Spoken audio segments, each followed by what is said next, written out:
Bab 005. Nggak apa-apa, santai aja. Nanti biar Haya sama Buna. Iya, kan, sayang. Haya mengangkat jempol tangan kanannya dengan senyuman lebarnya. Oh, mirip anak kecil yang begitu semangat saat diajak untuk liburan. Dewa mengulum senyum dapati istrinya yang demikian, dasar bocil. Dewa berani bersumpah jika binar mata semangat Haya itu sangat lucu. Seolah memang ada yang sengaja taruh kelap-kelip di sana saat si pemilik tengah bahagia. Hanya karena 3 buku baru dan juga ajakan ke sanggar, Haya bisa tampilkan ekspresi secerah itu. Oh, sederhana, tapi Dewa tak yakin jika dia yang lakukan akan melihat ekspresi Haya secerah itu. Jadi gimana, Haya mau kuliah? Tanya Mita setelah beberapa saat selesaikan makannya. Haya mengerjap pelan, lirik Dewa. Haya mau bicarakan lagi sama Om, Mamas, jawab Haya. Dewa tersenyum, mengangguk menyetujui. Janjinya seumur hidup, akan turuti segala kemauan Haya. Acara makan malam itu berakhir, tunjukkan waktu untuk Dewa mengerjakan tugas-tugasnya. Sedang Haya sudah ada jadwal untuk membaca 3 buku sastra baru yang dibawakan Mita. Kamar itu hening, hanya detik jam dan suara Dewa mengetik di laptopnya, sesekali pengharum ruangan juga jadikan kamar tak terlalu sunyi. Om, panggil Haya. Gue mau kuliah. Belum sempat Dewa menjawab panggilan itu, Haya lebih dulu sahuti apa yang diinginkannya. Dewa menoleh, benarkan letak kacamata minusnya. Yakin? Haya mengangguk yakin, sembari tutup bukunya. Si manis itu menoleh ke jam dinding, sudah pukul 22.45, kantuknya mulai menyerang. Haya tutup buku yang tadi dibacanya, kemudian beranjak dari tempat tidur untuk menaruh buku di rak buku dekat meja kerja Dewa. Gue juga nggak mungkin diam di rumah, gue mau belajar banyak hal. Buna bilang kalau pernikahan itu bukan sekedar berada di rumah dan ngurus anak, jadi, gue mau kuliah. Seenggaknya, buat bekal buat nanti. Biar anak gue nggak malu punya ibu kayak gue. Anak kita. Haya memberengut. Anak gue. Dewa tertawa pelan. Ya, anak kamu sama siapa? Suami kamu siapa? Ya anak gue pokoknya. Dewa tidak akan berdebat. Baiklah, biarkan Haya dalam percayanya tentang anaknya itu. Poinnya juga bukan itu, Haya ingin kuliah, dan itu akan dengan senang hati Dewa terima. 84.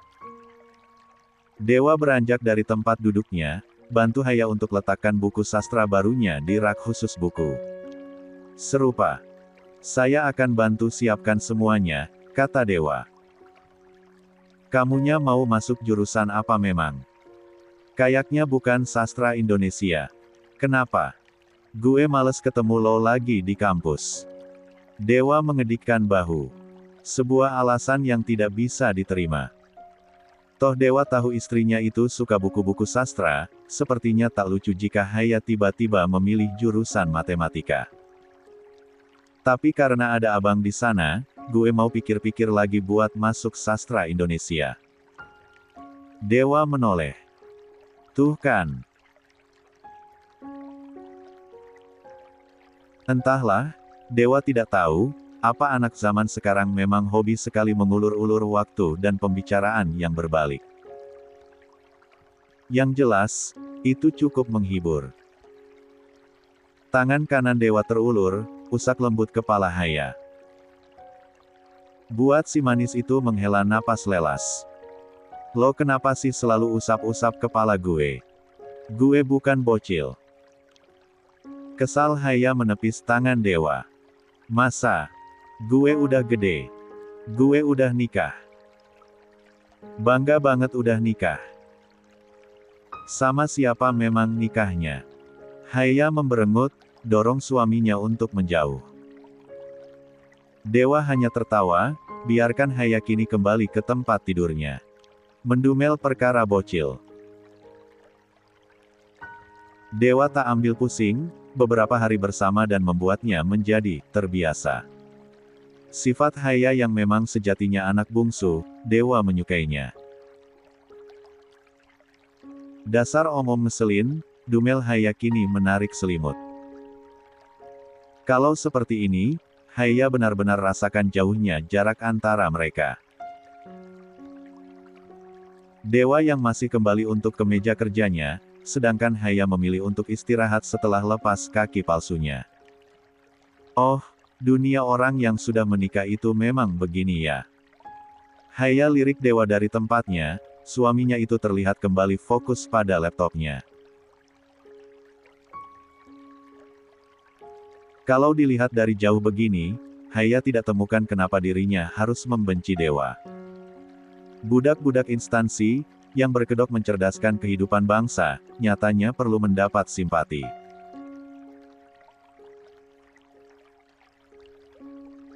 Memang lebih enak jadi bocil sih, daripada nikah, gumaman Haya terhenti saat tangannya yang tadi merapikan rambutnya di lehernya merasakan sesuatu yang aneh. Tunggu. Haya raba lehernya lagi. Sesuatu yang harusnya ada di sana tidak ada. Kalung, lirih Haya kini beranjak duduk. Tidak, bukan itu poinnya. Bukan kalungnya, tapi sesuatu yang terkait dengan kalung itu cincin nikahnya. Haya sibak selimutnya, mencari-cari benda emas putih tersebut. Di balik bantal, guling, sebelum akhirnya kini beranjak dan memeriksa kolong tempat tidur. Hasilnya nihil. Dewa yang melihat Haya sibuk kini mengernyit samar. Cari apa, Haya? Haya tak menjawab, memakai kaki palsunya dengan tergesa sebelum kini dengan terlatih keluar dari kamarnya. Menuju ruang makan, mencari-cari keberadaan emas putih yang sialnya sangat berharga itu. Tidak, bukan perkara nominalnya, ini perkara bagaimana Haya bisa menjaganya. Cincin nikah, oh, itu sesuatu bagian dari pernikahan yang Haya anggap sakral. Haya, tegur Dewa. Cari apa sih? 85.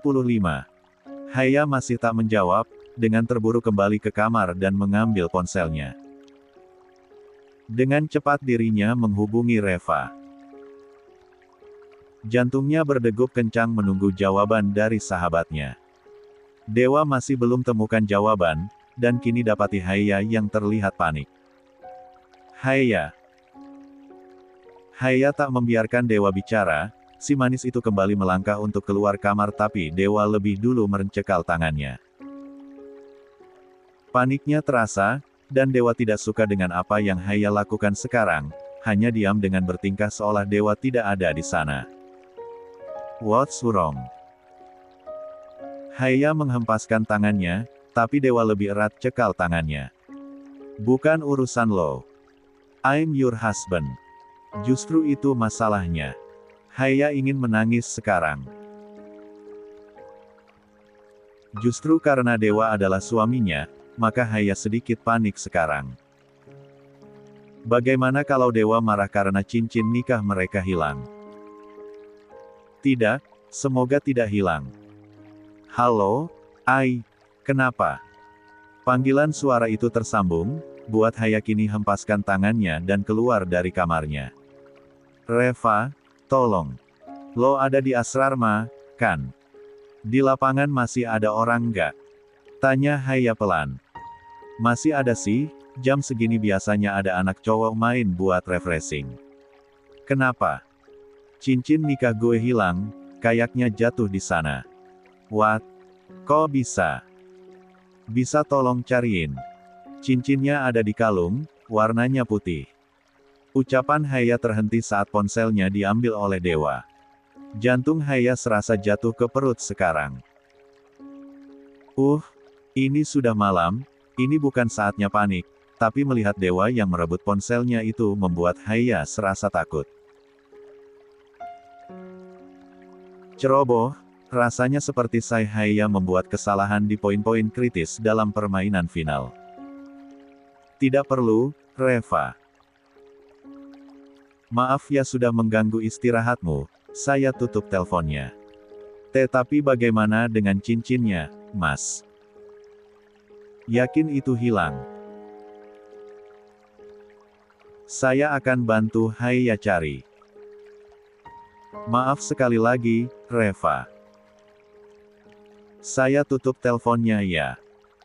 Dan setelah mendapat persetujuan dari Reva, Dewa kini menutup panggilan suara itu secara sepihak. Sedang Haya kini panik, matanya yang tadi Dewa dapati kelap-kelip kini sedikit meredup. Entah karena kantuk, entah karena takut, yang jelas Dewa tidak suka sorot mata yang begitu berbeda dengan yang tadi. Tell me, lirih Dewa kini dengan serius. Haya menunduk. Baru beberapa saat lalu dirinya merasa superior, dan sekarang berbanding terbalik. Jantungnya masih berdegup kencang, sungguh, ini tidak nyaman. Dingin menyapa, malam hari di rumah klasik Dewa itu sangat dingin, dan kali ini lebih terasa dinginnya. Kedua tangan si manis itu tertaut, tekan kuku-kukunya sendiri, itu menyakiti diri sendiri, yang langsung Dewa hentikan, tarik tangan kanannya dan genggan tangan itu. Sebuah kebiasaan Haya yang tidak Dewa suka saat panik dan gelisah. I lost my ring. Haya bicara hampir tanpa suara, membuat Dewa kini mengernyit samar. Kendati kalimatnya Dewa paham benar, Dewa masih urung berikan sahutan. Sumpah tadi masih ada, tadi pagi masih ada. Gue ke pelatnas masih ada, beneran, tapi nggak tahu sekarang di mana. Kayaknya jatuh, kayaknya di pelatnas atau di rumah sakit ya. Atau di rumah. Gue. 86. Tenang dulu coba. Kalimatnya diputus oleh Dewa sepihak, dan itu buat Haya digandrungi sesak. Kepalanya sontak riuh dipenuhi olokan. Dewa marah, Dewa marah, Dewa mar. It's okay, tenang dulu, sayang. Haya rasakan kepalanya diusap lembut, tangan kanannya digenggam hangat. Kita ke dalam. Ini udah malam, nggak baik panik begini. Nggak enak nanti Buna atau orang lain yang dengar ada ribut-ribut. Haya menelan salivannya dengan tercekat. Metode untuk tarik napas, buang napas, seperti hal yang biasa ia lakukan saat panik menghadapi lawan di lapangan sama sekali tak bekerja dengan baik. Jam sudah tunjukkan waktu malam, cukup larut. Tidak mungkin pula Haya ke pelatnas sekarang, atau ke rumah Momi dan Dedi. Bisa abis Haya dimarahi kedua orang tuanya karena kesana mencari cincin. Ingat-ingat dulu, tadi kamu taruh mana cincinnya? Tanya Dewa sembari letakkan ponselnya Haya ke kasur. Tadi pagi masih ada, gue masih ingat, Om. Kamu pakai. Ada di kalung gue. Haya kian melirihkan nada bicaranya, fakta jika dirinya tidak memakai cincin pernikahan dan hanya menjadikannya bandul dari kalung putihnya itu sesuatu yang cukup membuat Haya takut pula. Oh, Haya tahu dia sudah menikah, hanya saja untuk memakai cincin nikah itu sangat aneh untuknya. Dewa menarik napas panjang, dan Haya kini menunduk dalam. Siap untuk terima marah. Iya, ini memang salahnya. Tabiatnya memang sejelek itu kalau tidak menyukai sesuatu. Sudah malam, besok aja carinya. Sekarang kamu istirahat. Haya perlahan mengangkat wajahnya. Ini dia nggak dimarahi. Cincin nikah loh yang hilang, bukan Ciki. Senyuman Dewa tampilkan dengan hangat alih-alih bentakan dan marah yang sudah Haya pikir akan menyapa. Istirahat sekarang, nggak baik begadang. Tapi, tolong nurut apa kata Mamas, Gih. Haya tak nyaman. Dia tidak tahu kenapa orang di depannya ini tidak marah padahal yang hilang ini cincin nikah. Ulangi. Cincin nikah. Pun ditambah Dewa baru tahu kalau Haya tidak memakai cincinnya di jari manis, melainkan hanya dikaitkan di kalung. Haya, tegur Dewa. Besok lagi carinya. Sekarang waktunya istirahat. Jangan hubungi orang rumah atau sahabat kamu di pelatnas. Ini waktunya istirahat. Jangan buat mereka panik juga. Kalau ada apa-apa, ngomong sama Mamas dulu, ya. Haya menurut, mengangguk pada akhirnya. Jujur, dia sangat tak enak hati karena jelas terlihat Haya tidak menghargai. Namun yang dikatakan Dewa juga benar, dia tidak mungkin menghubungi banyak orang karena kecerobohan dia sendiri. Maaf, lirih Haya pada Dewa yang hendak beranjak kembali ke meja kerja. Dewa hanya mengulas senyuman. It's okay. Kamu bisa istirahat sekarang. Jangan begadang. Besok lagi. Iya, Haya akan cari besok lagi hingga kalung beserta cincin nikahnya itu ketemu. Akan ke pelatnas lebih dulu, sebelum ke rumah. Kalaupun amit-amit tidak ketemu, Haya akan beli sendiri cincin nikahnya sebagai 87. Ganti. Tapi itu, kan cincin nikah, lirih Haya. Tidak bisa langsung terpejam. Haya lirik Dewa yang masih ada di meja kerja, mengerjakan kembali tugas-tugasnya. Begitu serius, tidak seperti tadi yang terlihat tenang dan santai. Haya gigit kuku-kukunya, kebiasaan jeleknya saat panik. Kalau dirinya memaksa untuk mencari sekarang juga tidak mungkin. Ini sudah malam. Maka, malam larut itu Haya tertidur dengan sedikit tak tenang. Sampai beberapa saat berlalu, dirinya benar-benar terlelap, kendati masih sesekali gigit kuku hingga buat pinggir kukunya terluka. Alhamdulillah, lirih Dewa setelah selesaikan pekerjaannya. Lirik jam dinding. Sudah lewat tengah malam, sedikit lega saat dapati Haya juga sudah tertidur di sana. Senyumnya hampa terbit, mendapati cincin nikahnya yang ada di jari manis. Hilang, ulang Dewa menarik napas panjang saat mengingat nasib pasangan dari cincin yang dikenakannya entah di mana. Dewa kemasi buku dan juga laptopnya. Tidak langsung ke sofa untuk tidur, Dewa lebih dulu ke ruang makan. Nyalakan lampu, periksa di meja, kursi dan lantai. Cari benda yang katanya hilang itu. Apa ia ketinggalan di pelatnas? Tapi kayaknya tadi di rumah Momi masih ada. Apa di rumah Momi? Gumam Dewa. Di tengah malam itu Dewa berpikir, mengingat apakah masih ada kalung di leher sang istri kendati Haya sembunyikan bandulnya yang ternyata cincin nikah mereka. Masih ada, gumam Dewa menjawab pertanyaannya sendiri. Apa jatuh di mobil?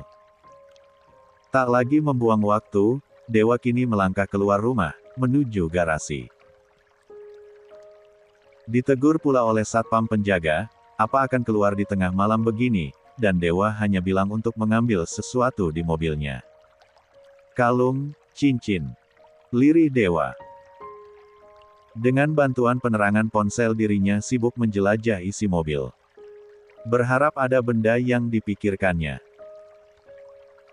Namun hampir 20 menit menjelajah, di sela-sela mobil pula, tidak ada benda yang Dewa cari.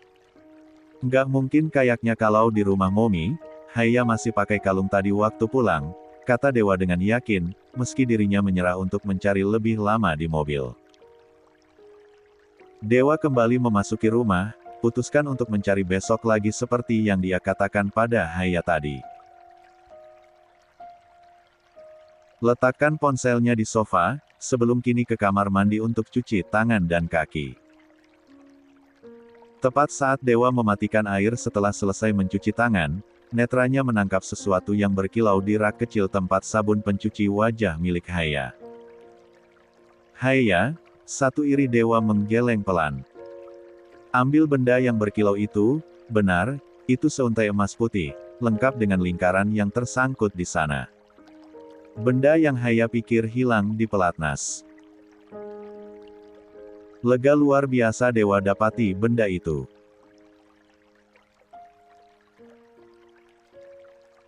Haya, urungkan niatnya untuk memanggil Haya, saat melihat bagaimana Haya sudah tertidur. Senyuman dewa terbit, perlahan kini mendekat pada istrinya yang tertidur. Kebiasaan buruk, gumam dewa jauhkan tangan Haya yang kukunya digigit. Kening dewa mengernyit samar, saat melihat pinggir buku kuku Haya yang terluka karena kebiasaan jelek. Itu. Udah ketemu, jangan panik lagi, sayang. Dewa pisahkan kalung dan cincin itu. Perlahan, dengan hati-hati dewa pasangkan cincin putih cantik tersebut di jari manis Haya. 88. Jangan dilepas lagi, penuh harap dewa bicara dengan pelan. Sedikit sendu memandang cincin putih itu di jari manis Haya. Sedang kalungnya yang tersisa kini dewa pakaikan pula ke leher sang istri. Cukup membuat jantungan, saat Haya melenguh dalam tidurnya. Istirahat, sayang. Bisik dewa hampir tanpa suara, cium lembut kening Haya sebelum kini dirinya beranjak untuk menuju sofa, tempat di mana dewa tidur. Ah, akhirnya bisa tidur dan istirahat dengan nyaman. Ya, setelah setengah jam lebih sibuk cari kalung dan cincin, setidaknya itu membuahkan hasil. Lelahnya dibelai kantuk, pun temui damai saat mata si dosen itu kini tertutup. Tidak tahu, di tempat tidur, perlahan Haya membuka mata. Lirik dewa yang memejamkan mata di tempatnya dengan sedikit sendu. Sorry. Haya peluk tangannya yang tadi dewa pakaikan cincin.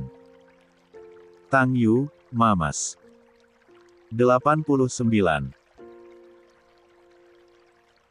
Subuh kala itu, Haya tertegun saat membuka mata karena usapan lembut di pipinya. Haya, panggil dewa. Bangun dulu, kita sholat subuh dulu. Haya mengerjap pelan, mencoba untuk sesuaikan nyamannya terhadap cahaya kamar yang diterimanya. Ada dewa di samping tempat tidurnya untuk bangunkan Haya. Sebuah kebiasaan yang mulai Haya anggap biasa. Haya beranjak duduk, mengucek matanya, sementara dewa mengambil kaki palsu Haya. Berlutut di depan Haya guna bantu istrinya untuk memakai kaki palsunya. Maaf, Haya, lirih dewa. Dan permintaan maaf itu juga sebuah kebiasaan pula, setiap subuh, setiap Haya bangun tidur akan Haya dengar permintaan maaf dari dewa. Maaf sudah buat kamu susah untuk berjalan, kata dewa mengangkat wajah memandang Haya. Haya diam. Belum pernah ada terucap kata maaf diterima, ataupun memaafkan dewa. Memang belum ada. Haya masih belum terbiasa untuk yang sekarang, kendati sudah bisa Haya terima dengan perlahan jalan hidupnya. Semesta si paling punya lakon lucu mau tak mau Haya turuti. Berhenti minta maaf, kata Haya pada akhirnya. Dewa tersenyum samar. Tidak akan. Tidak akan dirinya menyerah untuk mendapatkan maaf dari istrinya. Namun untuk subuh hari ini, mungkin cukup. Dewa bantu Haya untuk memakai kaki palsunya dengan hati-hati takut menyakiti. Ada garis panik saat Haya merintih pelan. Ada yang sakit. Tidak ada luka. Memang hanya sekedar nyeri di kakinya karena baru bangun tidur. Gelengan pelan Haya lakukan, sebelum kini genggam tangan dewa untuk membimbingnya berdiri. Ekspresi khawatir masih terlihat jelas di wajah suaminya, bimbing Haya untuk berjalan. Entahlah, Haya tidak bisa segera merasa nyaman saat baru bangun tidur. Memang butuh penyesuaian. Bisa. Dan atas jawaban singkat itu, Dewa baru lepaskan tangannya perlahan. Biarkan Haya berdiri sendiri. Tak seperti biasanya yang langsung ke kamar mandi, Haya masih di tempatnya saat Dewa kini berjalan menuju ke lemari. Om, panggil Haya. Dalam, sayang. Dewa menoleh. Pripun? Haya menunduk, tangannya tertaut kembali tekan kukunya, yang membuat Dewa kini mendekat, tarik tangan kanan Haya yang sudah ada luka di pinggiran kukunya. Jangan begini, tanganmu sakit kalau kayak gini, kata Dewa. Haya menelan salivannya dengan tercekat. Ah ya, itu kebiasaan jeleknya, akan lukai tangannya sendiri saat panik. Entah itu dengan tangan sendiri atau dengan menggigiti kuku dan juga pinggiran kukunya. Haya menunduk, pandang cincin yang melingkar di jari manisnya. Tang Yu, kata Haya hampir tanpa suara. Dewa mengernyit samar, pandang Haya dengan selidik seolah meminta Haya mengulangi apa yang 90. Dikatakan karena Dewa tak terlalu mendengarnya. Saya nggak dengar, coba ulangi kamu bilang apa, kata Dewa. Lembut kini angkat dagu Haya untuk memandangnya. Netra serupa kucing itu bisa Dewa pandang sepenuhnya, dengan wajah bangun tidur yang entah kenapa justru semakin terlihat imut dengan bibir yang sedikit mengerucut. Haya. Tang Yu. Untuk. Haya menunjukkan cincinnya, sukses buat Dewa tersenyum manis. Tangan kanannya terulur, usap lembut rambut Haya. Rapikan rambut coklat gelap itu, selipkan beberapa rambut di telinga Haya, sebelum akhirnya Dewa mengangguk lemah. Di mana lo temuin ini? Cicit Haya. Ada di kamar mandi, ketinggalan kayaknya waktu kamu mandi. Lemas. Hidup memang paling pandai permainkan dirinya. Haya pandang Dewa dengan pandangan tak percaya. Dirinya sudah sibuk memikirkan untuk mencari ke pelatnas, ke rumah dan juga membeli gantinya. Dan sekarang baru Haya tahu kalau cincin sialan oke, itu bukan cincin sialan, cincin nikahnya ketinggalan di kamar mandi. Komedi. Paham istrinya yang diam, Dewa kini mendekat, usap lembut pipi Haya. Nggak apa-apa, besok jangan diulangi, gih. Haya masih bungkam. Bingung pula akan menimpali apa. Dewa sama sekali tak mempermasalahkan, tapi Haya serasa bodoh bukan main. Kalungnya dipakai, tapi jangan disatuin sama cincinnya, saget. Haya mengerjap pelan, raba leher sendiri, dapati kalung emas putihnya di sana. Memaki dalam hati, memang ide pertamanya itu bagaimana sih? Bisa-bisanya memilih untuk tidak memakai cincin nikah dan disatukan ke kalung. Nggak apa-apa kalau memang belum bisa menerima saya, tapi tolong cincinnya jangan dilepas ya. Ujar Dewa kembali lembut bicara demikian. Kamu sendiri yang bilang kalau kamu tahu sakralnya pernikahan.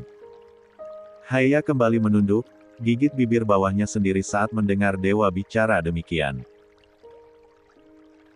Untuk saat-saat tertentu, Haya itu benci dirinya sendiri. Dirinya pelupa, ceroboh, dan itu menjadi titik lemahnya dulu saat menjadi atlet. Paniknya suka menyakiti diri sendiri, dan sekarang terlihat meski dirinya saat di luar lapangan. Haya serasa ingin menghilang saja sekarang. Kalau ada apa-apa, tolong bilang sama saya dulu. Jangan panik kayak tadi dan justru hubungi orang lain, itu nggak baik, sayang.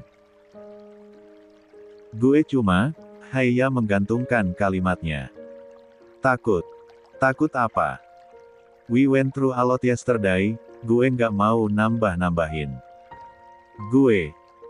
Saya di sini, kamu ngomong sama siapa? Haya memejamkan matanya sejenak. Hampir terkena serangan jantung saat dewa kembali lembut angkat dagunya untuk adu pandang. Kunci atensi Haya supaya bicara dengan melihatnya. Gue takut lo marah, kata Haya pada akhirnya. 91. Saya nggak marah kalau kamu bilang ada apa. Kalau sibuk sendiri, tanpa kasih tahu saya, gimana bisa saya tahu? Saya justru bakal khawatir lihat kamu yang begitu, ujar dewa dengan tenang. Benar. Dewa itu suami Haya. Apa yang harus Haya takutkan untuk berbagi? Kendati memang hilangnya cincin nikah bukan perkara yang bisa dibuat hahaha. Namun memang Haya sekarang tidak sendiri. Ada Sankara Mahadewa sebagai suami. Jangan diulangi, kata dewa memecah keheningan yang terjadi. Haya mengerjap pelan. Kelap-kelip di netra istrinya kembali. Meski tak sebunga saat bahagia, tapi itu cukup melegakan saat melihatnya. Tang Yu Mamas. Dewa tersenyum. Sekarang beneran manggilnya Mamas. Haya menggeleng pelan, dorong dewa untuk menjauh. Cuma untuk sekali ini. Jangan mimpi buat gue manggil lo begitu. Dewa mengedikkan bahunya santai. Setidaknya saya dapat panggilan lembut dari istri kecil saya. Gue bukan bocil. Baiklah, dewa tidak akan menyangkal seruan itu. Ini masih subuh dan dirinya tidak ingin Haya badmout karena dirinya. Tapi saya serius, kata dewa setelah ladeni si istri kecilnya. Apa? Dewa kembali melangkah maju, tangannya kini rengkuh pinggang Haya hapuskan jarak antara mereka, dan itu buat Haya tahan napas saat hidung mereka hampir bersentuhan. Tolong ingat kalau saya suami kamu, Haya. Kalau ada apa-apa, tolong langsung kasih tahu saya, jangan orang lain. Mau besar atau kecil masalahmu, kita cari solusinya bersama. Saget, Gih. Haya diam, tahan dada dewa. Iya, dia tidak punya pilihan selain untuk menyetujui, kan? Pun memang hidupnya sekarang sudah terikat dengan simbol cincin yang kini melingkar manis di jarinya. Akan Haya simpan dulu agenda misi membuat hidup dewa menderita, akan Haya bedakan mana permainannya dan mana sesuatu yang menjadi kewajibannya. Dan akhirnya Haya mengangguk pelan. Saget. Saget, Mamas. Sanggar Seni Naraya, adalah tempat yang cukup Haya sukai akhir-akhir ini. Di sanggar seni itu, ada banyak hal yang bisa Haya pelajari. Tidak hanya sekedar sanggar seni yang tampilkan kesenian alat musik atau tari tradisional, di sana juga ada perpustakaan klasik yang didirikan oleh mendiang mertua Haya. Haya, panggil Mita pada menantunya yang sibuk dengan buku-buku di rak kayu ukir. Banyak buku usang di sana karena dimakan usia. Banyak yang tak bersampul, dan menguning. Namun Haya menyukainya, tidak masalah dengan lawasnya buku, itu justru membuatnya tertarik untuk mempelajari. Iya, Buna. Ikut Buna sebentar yuk. Haya menuruti, di kepalanya sudah ada banyak dugaan hal menarik lainnya. Apa dirinya akan bertemu dengan si dalang cilik Jagawana? Atau si sinden cilik Carumitra? Tapi Haya tahu ini jam-jam sekolah. Jelas. 92. Tidak akan bertemu dengan seniman-seniman cilik itu sekarang. Lah, katanya ada jadwal. Haya mengerutkan kening, saat dapati dewa yang ada di pendopo lawas berbincang dengan seseorang yang Haya tahu adalah salah satu seniman senior di sanggar seni mertuanya. Buna tadi minta tolong dewa buat kesini sebentar, karena mau titip buku-buku yang mau Buna sumbangin. Lokasinya kan gak jauh dari kampus Dewa, sayang. Haya mengangguk paham. Ah, melayang sudah hal menarik yang ia duga. Dewa memang apa menariknya?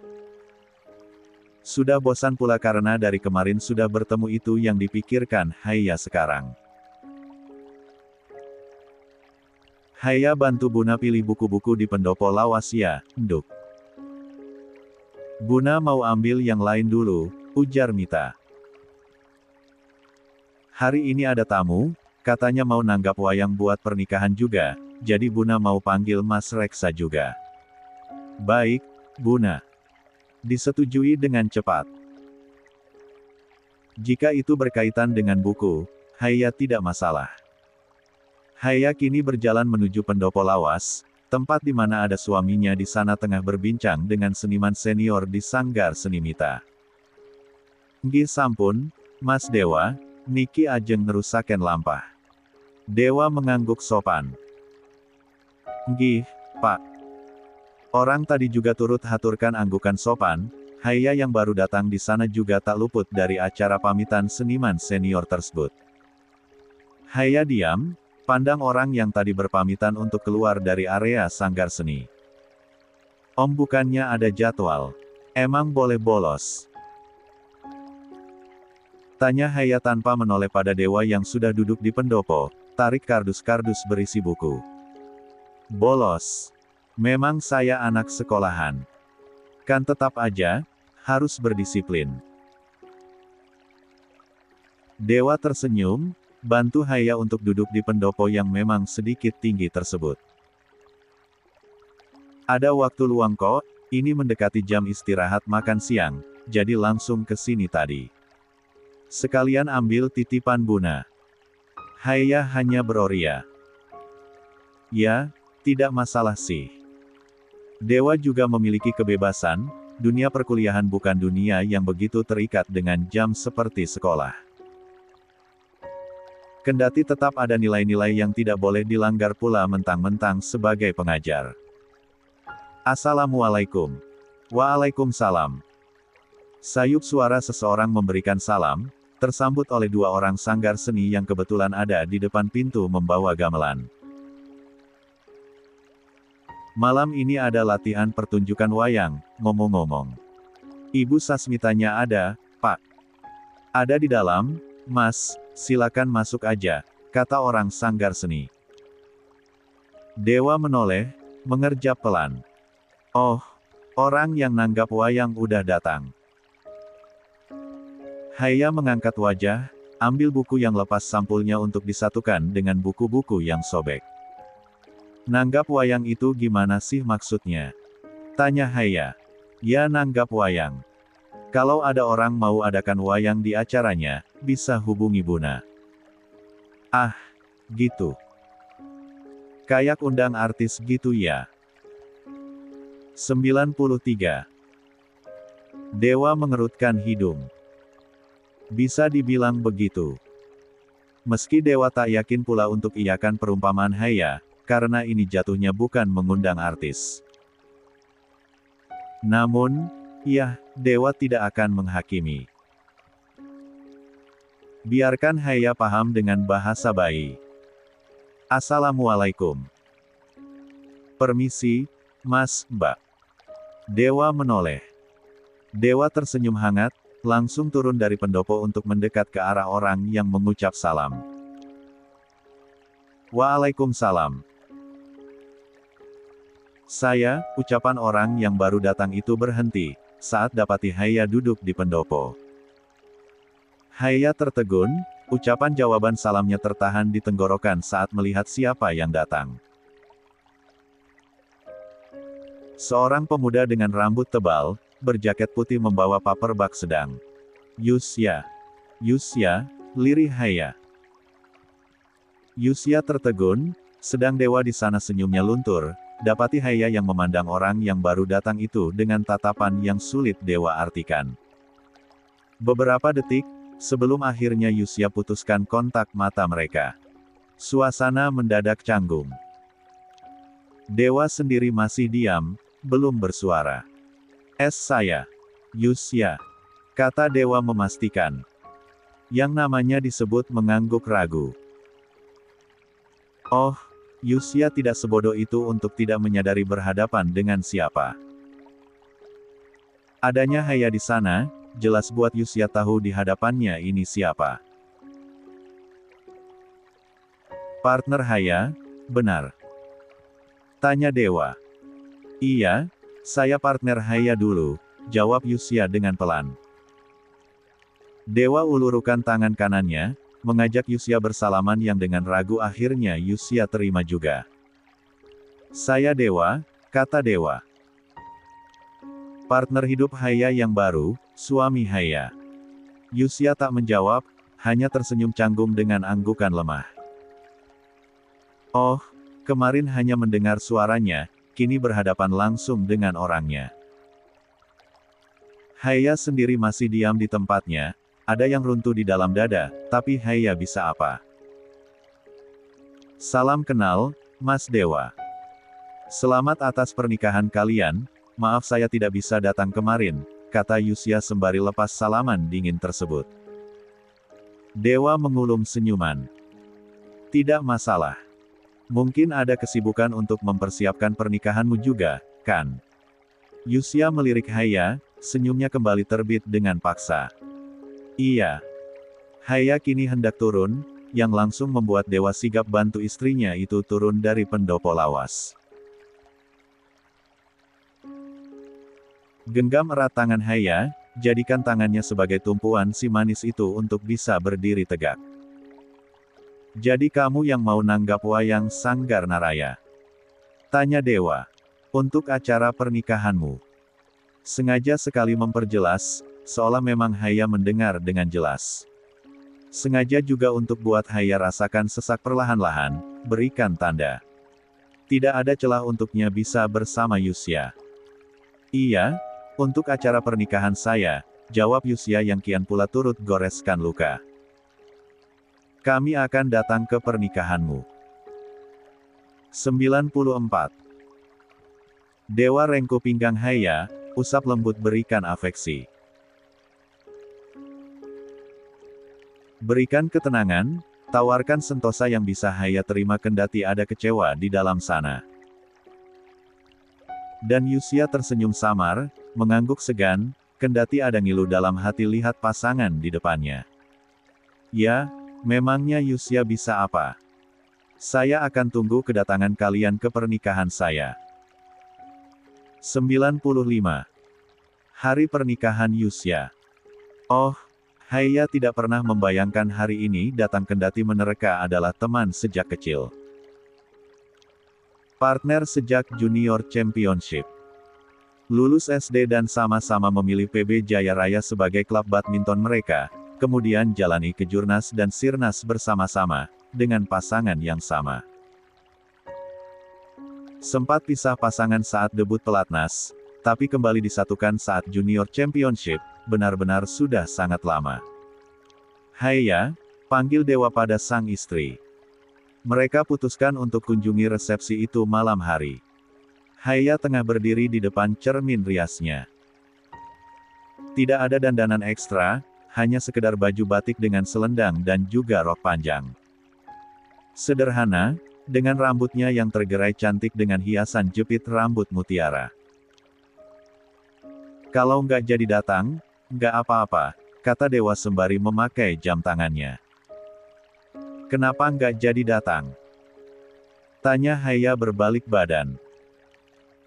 Ya karena kamu nggak mau lihat Yusya menikah mungkin. Lebih baik untuk menghindari sakit hati ketimbang sok kuat menghadapi, kan? Haya tersenyum miring.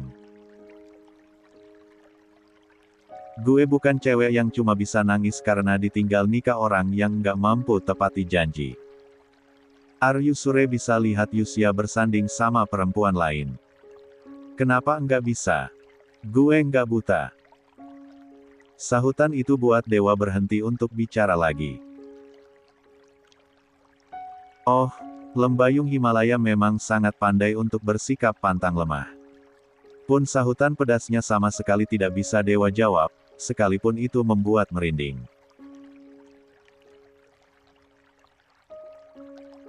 Dan jangan lupakan tatapan tajam dari mata serupa kucing milik Haya, sangat tunjukkan jika dirinya tidak ingin dikasihani.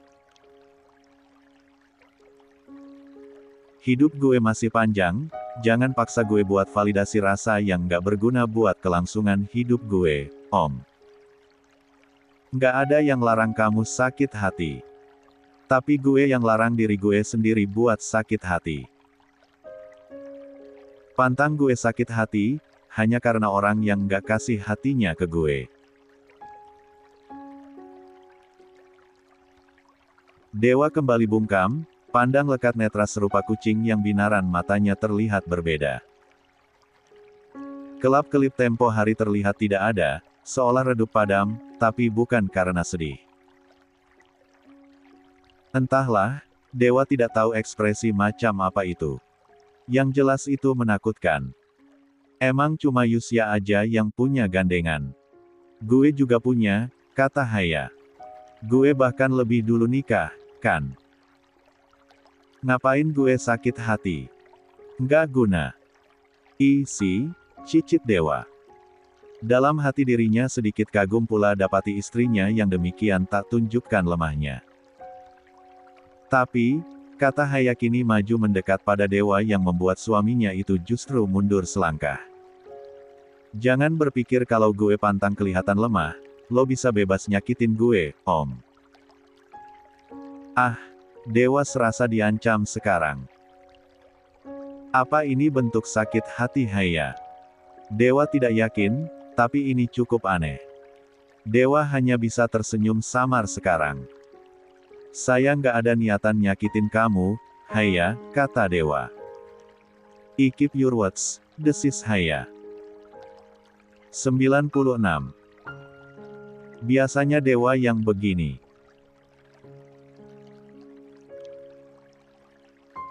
Biasanya dewa yang akan katakan akan pegang janji dari mahasiswanya yang akan kumpulkan tugas tepat waktu, atau tentang revisian yang tidak kunjung selesai. Biasanya dewa yang begini, tapi di hadapan lembayung Himalaya. Hilang sudah kemampuan untuk bisa anggap dirinya yang punya kuasa atas janji yang didamba. You can say that again, kata dewa tanda menyetujui. Haya tersenyum remeh, ambil kembali langkah maju, tarik ke meja dewa untuk hapus jarak antara keduanya. Sukses membuat dewa tahan napas. Apa-apaan ini? Bentuk sakit hati seorang lembayung Himalaya ternyata cukup berbeda dari yang lain. Jadi orang yang gue bisa banggain di depan Yusya malam ini, gue nggak mau tahu. Dan atas kalimat penuh penekanan itu, senyuman dewa diterbitkan dengan hangat. Bak mentari yang kini coba hapus sisi mendung di wajah Haya. Dewa mendekat, cium puncak hidung Haya dengan mudahnya karena jarak mereka yang sedekat ini. Loh. Dewa tahan pinggang Haya yang kini hendak menjauh. As your wish, my queen. Dewa raih tangan Haya gandeng dengan manisnya dan lingkarkan tangan kiri Haya pada lengannya. Bimbing Haya untuk berjalan dengan anggunnya bak putri yang sudah temukan pangerannya. Haya menghela napas panjang. Turuti dewa untuk benar-benar melangkah. Siapkan dirinya sendiri untuk sebuah resepsi Yusya dan istrinya. Sejauh mana manusia kuat untuk tidak tunjukkan sisi lemahnya adalah selama manusia itu tidak temui sumber lemahnya.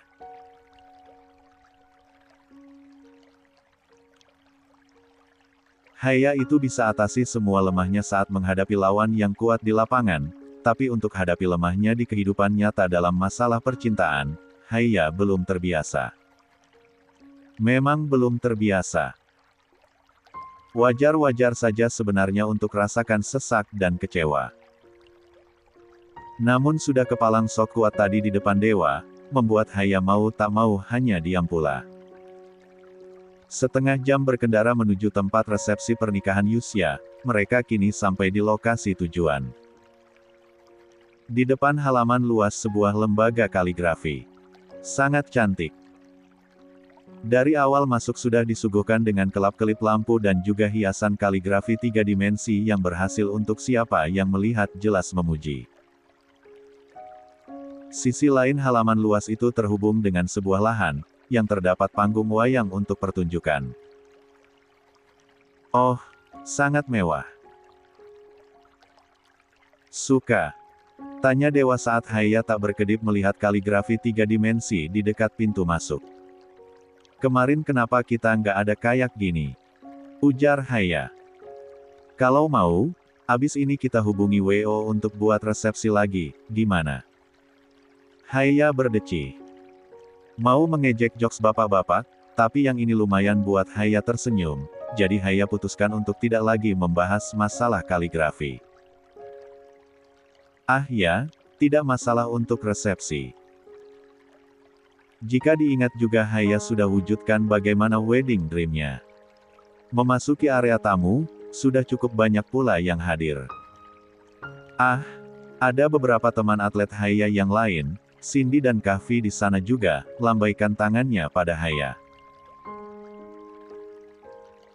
Membuat Haya kini menggandeng Dewa untuk mendekat, ikut ke meja Cindy dan juga Kahvi. Dewa sendiri masih memandang kursi pelaminan, tidak ada pengantinnya. Apa mereka sudah terlambat? Masih ganti baju kah? Tanya Haya. Cindy mengangguk. Iya kayaknya. Udah lumayan lama sih, terus ada tamu penting gitu sih kayaknya. Tamu penting. Haya tidak akan hakimi jika memang ada tamu-tamu eksklusif yang jelas membuat keluarga perlakukan istimewa. Bincang-bincang ringan kini warnai keempat orang itu. Beberapa lama kemudian juga. 97. Hadir beberapa teman Haya yang lain, sesama atlet pula. Hampir menjadi acara reuni, kalau saja Yusya dan istrinya muncul dengan baju yang cantik. Kembali jadi pusat perhatian si Raja dan Ratu sehari tersebut. Masya Allah, cantiknya. Manis banget senyumnya mirip Yusya. Punya lesung pipi, sama banget kayak Yusya. Komentar-komentar itu wakili Haya yang melihat seorang Lintang, istri Yusya yang kini dengan senyum manisnya menerima tamu yang hadir memberikan selamat kepadanya. Kendati senyuman Haya justru luntur, tangannya tertaut, tekan kukunya sendiri kebiasaan buruknya. Kok bisa Yusya tiba-tiba nikah nih? Dia dijodohinkah? Celetuk Kahvi yang ternyata belum juga dapatkan jawaban yang memuaskan dari rumor Yusya. Cantik sih, tapi kenapa Yusya sendiri nggak senyum? Cindy ikut menyahuti dengan pelan. Guys. Tegur salah satu teman atlet mereka. Oh, ini hari Yusya dan Lintang, tidak etis rasanya untuk membicarakan hal buruk tentang mereka sekarang. Ya, meskipun itu hanya sekadar pertanyaan sebenarnya. Yang wajar untuk dilontarkan dari teman-teman seperjuangan yang bahkan tidak tahu tentang alasan Yusya yang tiba-tiba menikah. Lain halnya Haya yang memang jelas kenapa. Yusya nggak nyaman. Ini bukan targetnya, jadi dia nggak nyaman. Hati kecil Haya berucap demikian, mengerti bagaimana sosok yang sudah menjadi partnernya bertahun-tahun itu tengah merasakan apa. Namun Haya tidak bersuara apapun, dirinya juga tidak berani. Hanya bisa tekan-tekan kuku sendiri dengan kuat, coba untuk usir sesaknya sendiri yang langsung Dewa raih tangan kanan Haya, tautkan jari mereka. It's okay. Lirih Dewa pada Haya. Haya tak protes, seolah memang itu yang dibutuhkan Haya sejak tadi. Dewa juga tidak sebodoh itu untuk tidak sadari Haya yang tak nyaman, terlebih saat Haya balik menggenggam tangannya. Tautan tangan itu tak lepas, bahkan sampai mereka makan jamuan, pun juga untuk sekarang berjalan menuju Yusia dan Lintang untuk ucapkan selamat. Keringat dingin, dan dewa lepas tautan tangan mereka, beralih rengkuh pinggang Haya.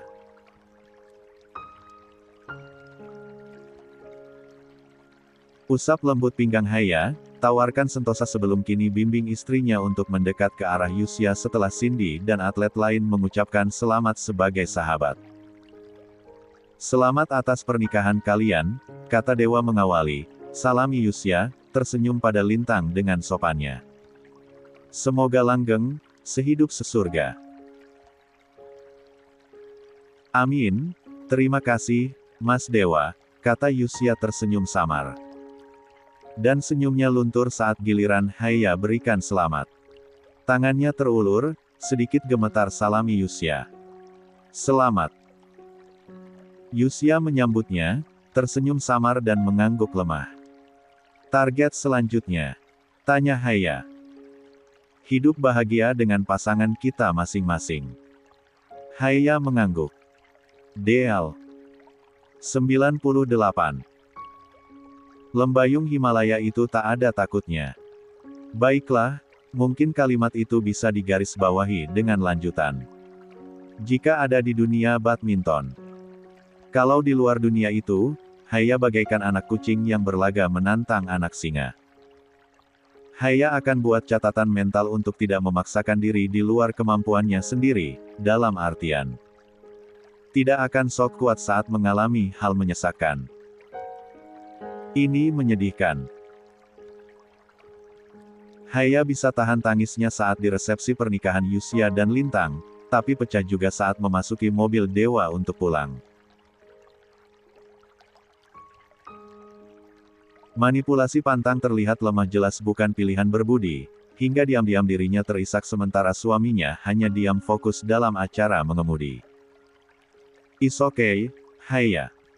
It's okay. Lirih Haya coba tenangkan diri sendiri, peluk lengannya sendiri, usap sendiri sembari memandang jalanan samping, tanpa berani menoleh pada dewa. Takut, Nalu. Untungnya dewa bukan manusia penuntut harus ini dan itu. Si dosen itu tahu jika manusia perlu untuk bisa keluarkan emosi sedih saat tengah terluka. Kendati itu juga buat dewa sesak. Konversasi dengan Haya mengenai masa lalu masih jelas teringat di benaknya. 15 menit, sampai akhirnya dewa tak tahan melihat Haya yang demikian hingga gigiti kuku, dirinya tepikan dan hentikan mobilnya di jalanan sepi. Haya, panggil dewa pada istrinya. Tidak ada jawaban, Haya masih memandang lewat jendela mobil. Himalaya. Dan kali ini dewa dengan sedikit penekanan memanggil sang istri. Haya sesenggukan, menoleh saat dewa tarik pelan tangannya. Ada darah di samping kuku di jari telunjuk Haya karena aktivitasnya. Jangan begini, kata dewa lembut.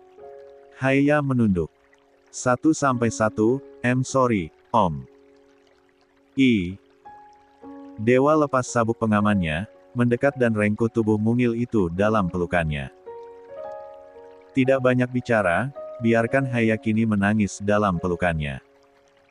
Tidak ada ekspresi berarti dari dewa, tapi jujur. Hatinya sesak dapati Haya tangisi orang lain. I'm sorry, kata Haya teredam saat dirinya menenggelamkan wajahnya dalam pelukan dewa. Persetan dengan pesta mewah yang baru mereka kunjungi, nyatanya dibanding merasa senang, Haya sakit bukan kepalang. Namun semesta, tolong jangan dulu menemaki. Ini masih baru kali pertama Haya rasa, sesaknya baru Haya rasakan semencekik ini. Tolong, ramah pada Haya yang baru berkenalan dengan dunia yang hobinya suka buat patah hati. 2 menit berselang, tangisan itu mulai berangsur tenang.